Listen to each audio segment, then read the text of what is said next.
নমস্কার। বলতে চাই আঙিনায় মন খুলে হাসি পর্ব ৩৩ থেকে আপনাকে স্বাগত জানাই। আশা করি আপনি ভালো আছেন। আচ্ছা, আপনি মনে করুন তো শেষ কবে আপনি মন খুলে হেসেছেন? হাসতে, হাসতে আপনার চোখ দিয়ে জল বেরিয়ে এসেছে।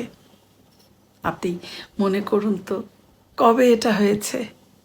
অথচ আমরা ছোটবেলায় হাসতে হাসতে একেবারে আমাদের দম আটকে আসতো। সেই দম ফাটানো হাসি আমরা কতদিন হাসিনি বলুন তো।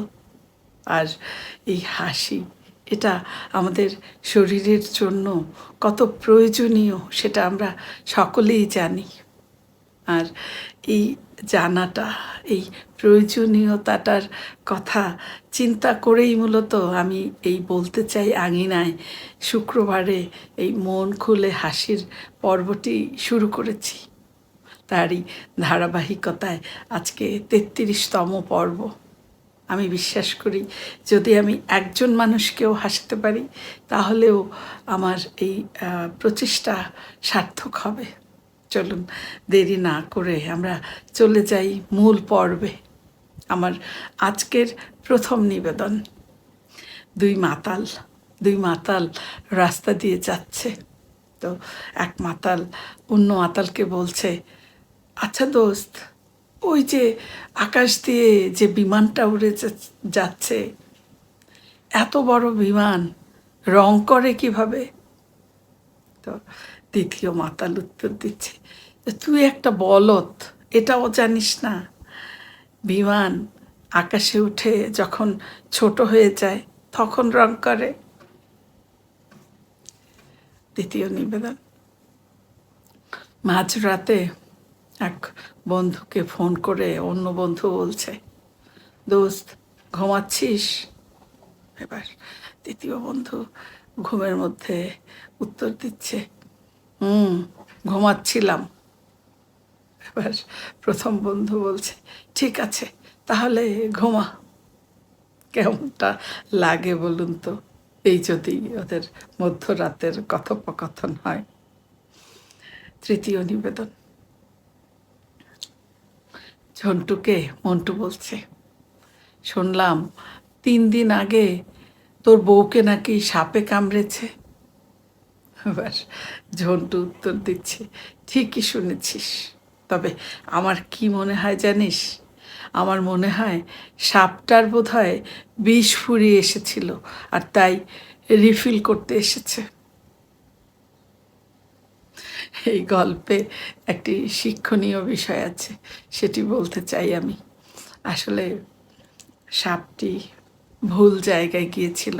সাপটি বুঝতে পারেনি বিষটা কার মনে আছে। যাই হোক, চতুর্থ নিবেদন। এবারে ছাত্র শিক্ষকের গল্প। শিক্ষক ছাত্রকে বলছে, কি ব্যাপার, তুমি এই গাধাটাকে স্কুলে নিয়ে এসেছো কেন? এবার ছাত্রটি উত্তর দিচ্ছে, স্যার দয়া করে আপনি এই গাধাটাকে মানুষ বানিয়ে দিন। শিক্ষক বলছে, কেন, এই গাধাকে মানুষ বানাতে হবে কেন? এবার ছাত্র বলছে যে স্যার, গতকাল তো আপনি বলছিলেন যে আমি কত গাধাকে পিটিয়ে মানুষ করেছি, তাই আজকে আমি আমাদের এই গাধাটাকে নিয়ে আসলাম, কারণ আমার বাবা সারাদিন আমাকে দিয়ে অনেক কাজ করায়। আপনি যদি এই গাধাটাকে মানুষ বানিয়ে দিতে পারেন তাহলে আমি কিছুটা নিস্তার পেতাম। এবার মামা ভাগ্নের গল্প। তো ভাগ্নে মামাকে বলছে, মামা তুমি আমাকে না বলেছিলে 100 টাকা দিবে? মামা বলছে, কি ব্যাপার, তুই 100 বলছিস, তুই তো 50 টাকা চেয়েছিলি। এবার ভাগ্নে বলছে, মামা সেটা তো 3 দিন আগে, তো আজ এটা হলো না সুদে আসলে 100 টাকা। এবারে ডিভোর্সের এক মামলায় বিচারক রায় দিচ্ছেন। বিচারক বলছেন যে রায়ে যেটা বলছেন যে স্বামীকে বেতনের অর্ধেক টাকা স্ত্রীর খোরপোশের জন্য দিতে হবে। তো এই রায় শুনে স্বামী মিটিমিটি হাসছে। স্বামীকে মিটিমিটি হাসতে দেখে বিচারক তো একদম অবাক, মহা অবাক, যে কী ব্যাপার। তিনি প্রশ্ন করলেন সেই স্বামীকে, কী ব্যাপার, আপনি আপনার বেতনের অর্ধেক টাকা দিয়ে দিতে হবে, এটা শুনে আপনি হাসছেন? অবাক ব্যাপার তো, হাসছেন কেন? এবারে সেই স্বামী উত্তর দিচ্ছে, হাসছি কারণ এতদিন বেতনের পুরো টাকা আমাকে দিতে হতো, আর এখন তো অর্ধেক দিতে হবে, এই ভেবে আমি হাসছি। এবারে আবারও মাতালের গল্প। দুই মাতাল বসে ক্রিকেট খেলা দেখছেন। খুব মাতাল অবস্থা তখন। তো হঠাৎ এক ব্যাটসম্যান একটা ছক্কা মারলো। এটা দেখে এক মাতাল বেশ উত্তেজিত হয়ে বলছে যে, দোস্ত দেখেছিস কি দারুণ একটা গোল করলো। এবারে দ্বিতীয় মাতাল বলছে যে, বেকুব, তুই একটা মাতাল, এই খেলায় কি কখনো গোল হয় নাকি? গোল তো হয় ক্রিকেট খেলায়। খুব বৃষ্টি হচ্ছে, মুষলধারে একেবারে সারাদিন ধরে। তো সেই বৃষ্টির দিনে এক মালিক তার কাজের লোককে ডেকে বলছে যে, যা বাগানে পানি দিয়ে আয়। তো কাজের লোকটি বলল যে, স্যার আজকে তো পানি দেওয়ার দরকার নেই, বৃষ্টি হচ্ছে।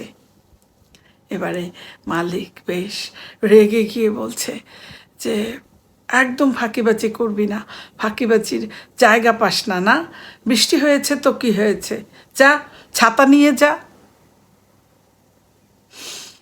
আজকে আমাদের হাসির আড্ডা এখানেই শেষ করলাম। আপনারা যারা হাসতে পেরেছেন আপনাদের অসংখ্য ধন্যবাদ। মূলত হাসি এটা আমাদের শরীর ও মনের জন্যে এক মহা ঔষধ। তো আবারও আমি আগামী শুক্রবারে এই হাসির ঝুলি নিয়ে ফিরে আসব। আপনাদের যদি এই ভিডিওটি ভালো লাগে একটি লাইক দিন, শেয়ার করে আরও অনেকের কাছে ছড়িয়ে দিন, আর সাবস্ক্রাইব করে এই মন খুলে হাসি এবং বলতে চাই এর পাশে থাকবেন। আপনারা খুব ভালো থাকুন, সুস্থ থাকুন। শুভরাত্রি।